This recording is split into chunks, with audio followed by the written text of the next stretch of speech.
చదవకపోయినా ప్రార్థన చేయకపోయినా వాక్యం చదవకపోయినా ప్రార్థన చేయకపోయినా సాతాను వస్తాడు, నీలోనే ఉంటాడు, నిన్ను పీడిస్తుంటాడు.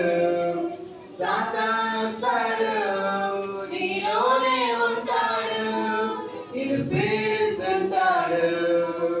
సాతాను మార్గం వెంబడించిన నరకము తప్పని వాడు, నీకు తిప్పలు తప్పవు అన్నాడు. సాతాను మార్గం వెంబడించిన నరకము తప్పని వాడు, నీకు తిప్పలు తప్పవు అన్నాడు.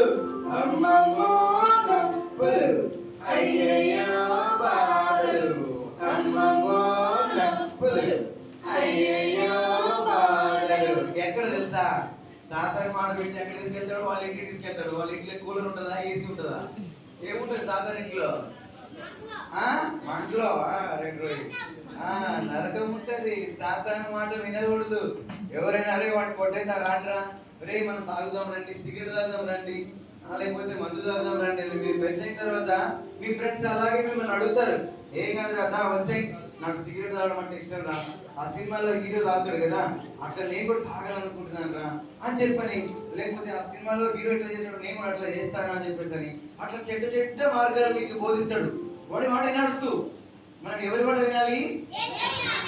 సాతాను మార్గంలో వెళ్తే సాతాను ఎక్కడ తీసుకెళ్తాడు తెలుసా? నరకం తీసుకెళ్తాడు. ఆ నరకంలో ఏముంటాయి? మంటలు ఆ నరకంలో ఉంటాయంట. ఆ మంటలకి అరుస్తారంట, అయ్యో అమ్మో ఈ తిప్పలు పడలేకపోతున్నా బాబోయ్ మంటలు అని చెప్పి గట్టిగా అరుస్తూ ఉంటారంట. మరి ఆ నరకం కావాలా మీకు? పరలోకం కావాలా?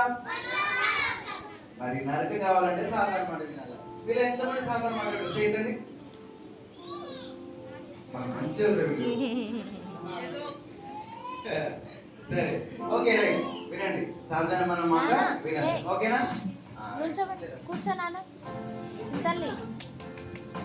ఇప్పుడు యేసయ్య మార్గం, యేసయ్య మార్గం వెంబడించిన జీవము దొరుకును ఆనాడు, నీకు కిరీటం దొరుకును ఆనాడు. యేసయ్య మార్గం వెంబడించిన జీవము దొరుకును ఆనాడు, నీకు కిరీటం దొరుకును ఆనాడు. ఆహా ఆనందమే, ఓ